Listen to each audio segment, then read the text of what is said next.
Fitballs are a wonderful training aid and certainly if used correctly can benefit your client.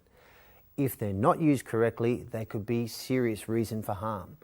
Now ensure that when your client is using a Fitball that they're using it properly rather than standing on it, kneeling on it or throwing it. If they do persist, be sure to recommend to them to the circus rather than doing these sorts of things on a gym floor.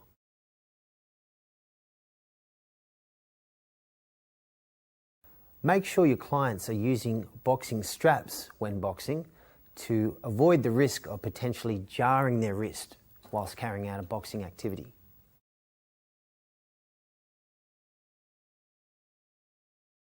Just a couple of very important risk management tips to consider.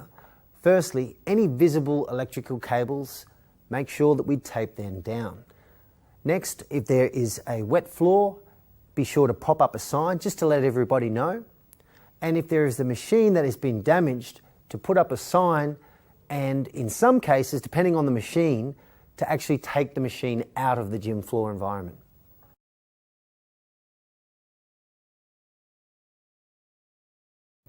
As you can imagine, team, falling weights are a major concern on the gym floor. Very important to remember when working with a barbell to make sure that we cuff the weights. This will prevent the weights from falling off. Another real concern would be when we have a smaller weight on the outside of a large plate, and without realising it, we've gone to take the large plate off and the small plate comes falling down, potentially on top of your foot. You also see people on the gym floor take too much weight off one side of the barbell, which causes the whole barbell to flip, and you'll hear all sorts of horror stories. I had an unbelievable experience where I was actually present where the barbell had flipped over, smashing through a window. So there is some major concern with this happening. So avoid it at all costs by making sure that you take plates off evenly from both sides.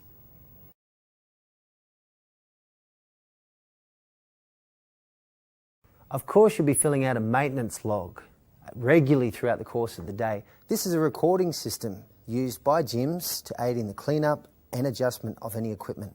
It's usually a spreadsheet and once complete should be dated, initialed and then stored appropriately. We have it to make sure the equipment is running efficiently and safely and that the fitness facility runs smoothly.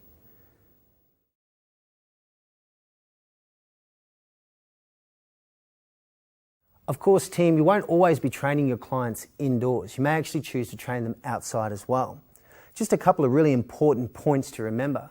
If the environment is very hot and humid, maybe to look at training in a time of the day that is not quite as hot. Make sure that your clients always have their water on hand to prevent against dehydration. Sometimes, particularly here in Victoria, cold climates could also be a concern, especially in the minuses. If there's a concern there where it's -3 degrees, your client may actually run the risk, for instance, of hypothermia. So making sure that they've got the appropriate clothing. For instance, nowadays there's a lot of thermal gear, tights as an option there as well to keep them nice and warm. If the environment is wet or dewy outside, potential risk might be when your clients are changing directions. Potentially a way around this would be to teach them how to come into a corner by slowing down and then accelerate again when they're on a straight line. Now, if your clients do acquire an injury, which is unfortunate, make sure that they fill out an incident report form. This will potentially cover us if in case that this may go further. So make sure that you make it nice and detailed.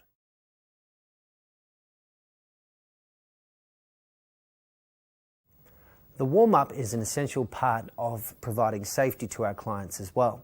The warm-up will steadily increase the heart rate and make sure all the muscles are pliable and loose to ensure that we don't strain our muscles. Generally at the very beginning of a workout is where most potential for risk will exist. A cool down is also very important for bringing the heart rate back down and also to distribute lactic acid throughout the body. This will ensure that the client will prevent the chances of DOMS, which is delayed onset muscle soreness, and also will provide a better chance of creating flexibility after a workout.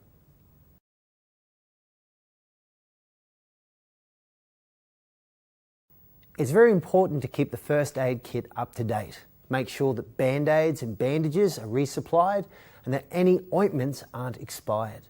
It's also very important to keep the first aid kit in a place that is easy for staff to find.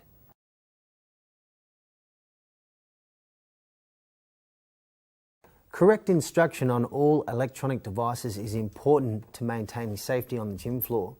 Making sure the major buttons are covered, for instance the speed, the resistance, and of course the stop button. In some cases you may actually have an emergency stop which clips onto the person's clothing, and if they do fall off, that the equipment will immediately stop. There is an example in your books on page 613 about a lady over in America who actually broke her ankle because the instructor did not correctly take her through these buttons. Make sure that this is not the case and your clients acknowledge that they know what they're doing before jumping on and attempting an exercise program. Just remember the number one rule for all fitness professionals: never, never, never put your client at risk of injury.